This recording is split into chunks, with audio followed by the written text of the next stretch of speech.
Hello students, today in our English class we are going to read a poem Lines Written in Early Spring which is written by William Wordsworth. William Wordsworth is the greatest poet of romantic movement. He is a worshipper of nature. His poetry is meditation on the harmony of nature. The poem Lines Written in Early Spring presents nature as a spirit that moves every living thing. बच्चे William Wordsworth ने जितनी भी अपनी poetry लिखी है उसने उस poetry में नेचर की बात की है या फिर जो कंट्री साइड पीपल होते हैं मतलब कि जो विलेज फोक होती है उनके बारे में उसने पोइट्री लिखी है. That's why he was given the title of worshipper of nature and nature poet.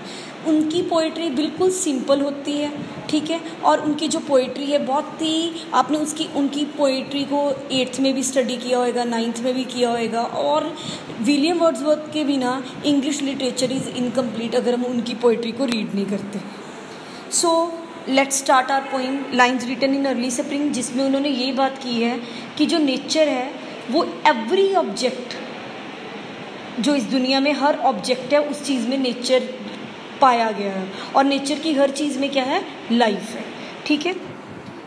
I heard 1,000 blended notes while in a grove I sat reclined in that sweet mood when pleasant thoughts bring sad thoughts to the mind. Once the poet was taking rest in a grove. ठीक है, वो एक Grove में बैठ के he was taking rest. He was hearing different sounds, mixed sounds. जब आप किसी गार्डन में बैठे हो तो डिफरेंट साउंड्स आपकी बर्ड चर्पिंग भी आएगी, ट्री की विंड ब्लो कर रही है तो उसकी साउंड भी आएगी. सेम इज़ द पोइट, वो भी जब वहाँ पे बैठे तो number of sounds he heard, number of sounds. ठीक है. तो he was very happy when he was hearing दो sounds. He felt very happy. उनका जो मन है बहुत हैप्पी है and pleasant thoughts came into his mind. But एकदम से जब वो प्लेजेंट थॉट उनके माइंड में थे तभी उनके माइंड में किस चीज़ ने ओवरकम कर लिया, sad thoughts came into his mind at once. Suddenly sad thoughts उनके जो माइंड में एकदम से ही आ गए.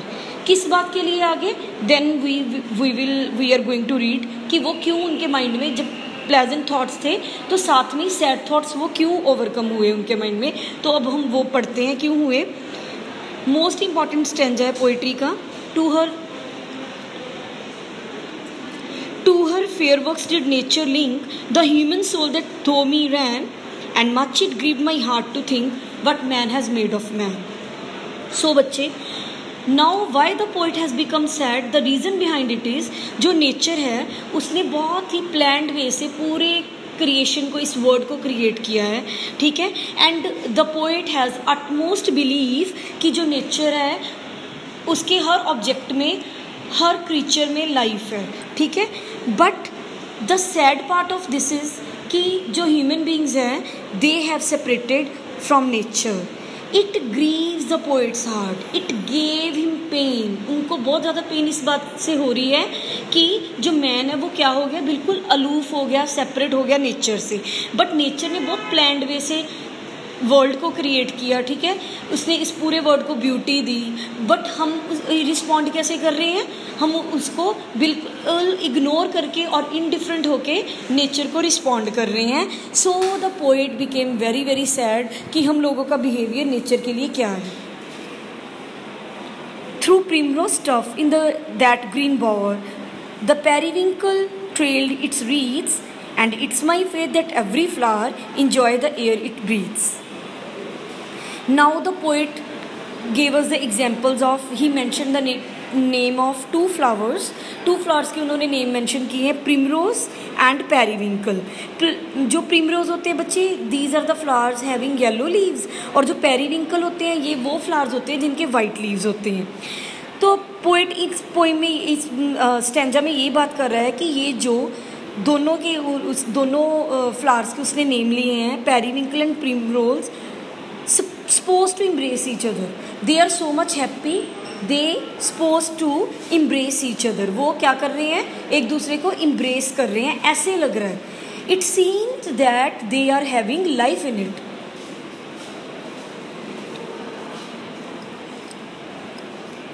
So आप इसकी जो लास्ट वाली 2 लाइन्स है वो हम पढ़ते हैं। And it is my faith that every flower enjoys the air it breathes. तो पोइट का ये जो फर्म बिलीफ है कि the poet feels that every flower has a life in it. हर फ्लावर में क्या है? लाइफ है। हर फ्लावर में लाइफ है। और हम क्या करते हैं? हम इंडिफरेंस कैसे शो कर रहे हैं? जब वो ग्रो कर रहे हैं प्लांट, उसको या तो देख ही नहीं रहे, अगर देख लिए तो पिक कर लिया उनको, और आफ्टर दैट जब हमने उनको यूज़ कर लिया तो we wasted them, we throw them. और इस तरह से हम अपना बिहेवियर शो कर रहे हैं किसके लिए? प्लांट्स के साथ, ठीक है। और इस तरह नेचर को हम क्या कर रहे हैं? कंप्लीटली हर्ट कर रहे हैं पूरी तरह। The bird around me hopped and played, their thoughts I cannot measure, but the least motion which they made, it seemed a thrill of pleasure. The birds around me hopped and played. Now ऊपर वाले stanza में poet ने flowers की बात की, अब poet किसकी बात कर रहा है? बर्ड्स की बात कर रहा है। पोइट कह रहा है जब when the poet was taking rest in a grove, he saw number of birds were hopping and jumping. वो इधर से उधर होप कर रहे हैं, जंप कर रहे हैं, and from their movement one can judge that they are very much thrilled, they are exuberant, they are in a complete happy mood, ठीक है। but the least motion which they made, it seemed a thrill of pleasure, and even एक भी वो motion हमें present कर रहे हैं ना, उसमें से हम जज कर सकते हैं कि they are in a complete happiness. और उनको देख के अपने आप ही जो कोई भी इंडिविजुअल है, कोई भी मॉर्टल बीइंग है, कोई भी ह्यूमन है, ही विल बिकेम हैप्पी उनके मूवमेंट्स को देख के। But we the humans, we do not have a time because we do not want to spend our time with nature. We do not have much time. We always remain busy in our work, and we became follower of rat race for money. ठीक है, तो इस चीज़ से क्या है? The poet is quite disappointed. Sorry. The budding twigs spread out their fan to catch the breezy air, and I must think, do all I can, that there was pleasure there. Now the poet says that the branches of the trees look like spreading out fan. इतनी बड़ी बड़ी branches हैं trees की कि ऐसे लग रहा है कि वो फ़ैन की तरह काम कर रही हैं। और कोई भी ट्रैवलर, कोई भी पासर बाय जब उनके ग्रोव के अंदर रेस्ट कर रहा है, एंड दे गिव कम्फर्ट, ठीक है, कम्फर्ट दे रहे हैं अपनी किसके साथ? अपनी वो जो उनके ब्रांचेस की जो इतने बड़ी बड़ी जो ब्रांचेस है वो स्प्रेड आउट कैसे हुई हुई है? फ़ैन की तरह। और इससे क्या है? जो भी पासर बाय ग्रोव में रेस्ट कर रहे हैं उनको क्या मिल रहा है? कंफर्ट मिल रहा है, ठीक है। तो इस तरह हम देख सकते हैं पोइट ने पूरी जो पोएम है पूरी तरह कंप्लीटली फिल्ड विद नेचर।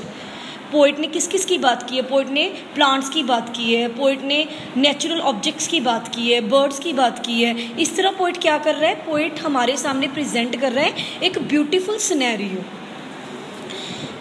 और साथ में उसने ये दिखाया है कि we human how we are behaving, हम लोग कैसे बिहेव कर रहे हैं।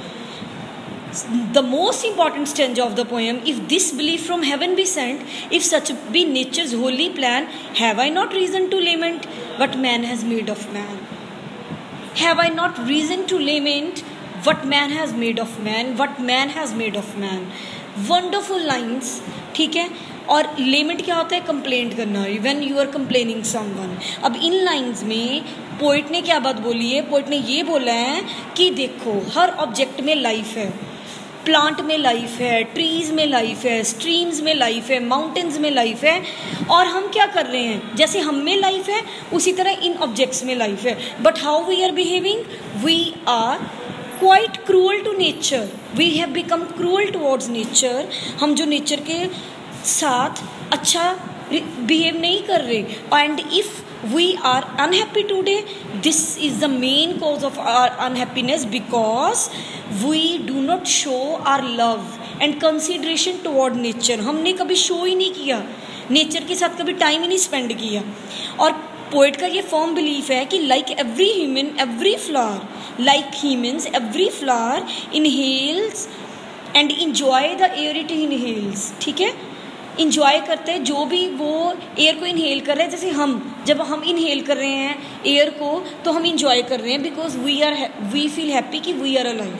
इसी तरह जो प्लांट्स है, बर्ड्स हैं, वो भी बड़े खुश हैं, वो भी इंजॉय कर रहे हैं जो एयर को वो इनहेल कर रहे हैं, ठीक है। और there is a close connection between humans and nature, but how we are behaving, we humans have separated from nature and it is the only cause of man's unhappiness। और यही रीज़न है कि जो आज मैन है वो पूरी तरह क्या है, अनहैप्पी है। सो बच्चे, what is the idea of the poem?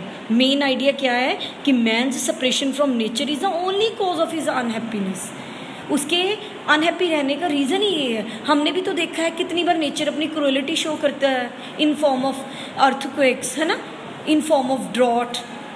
हमें पता है ये सारा कुछ नेचर के जो डिज़ास्टर्स आते ही रहती हैं, अभी रिसेंट भी आए हैं।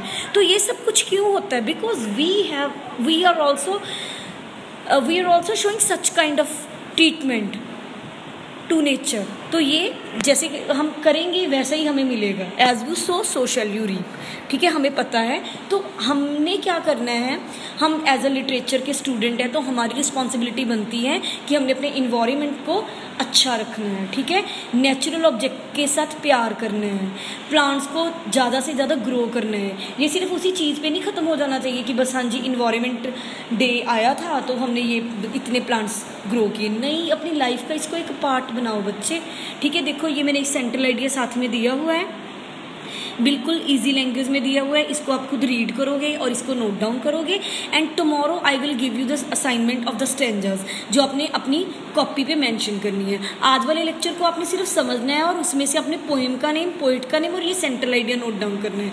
बच्चे ये हमने आपकी बुक शुरू की है पैनोरमा ऑफ लाइफ, उसमें से ये पोएम नंबर हम 1 कर रहे हैं। Hope you have understood. Thank you.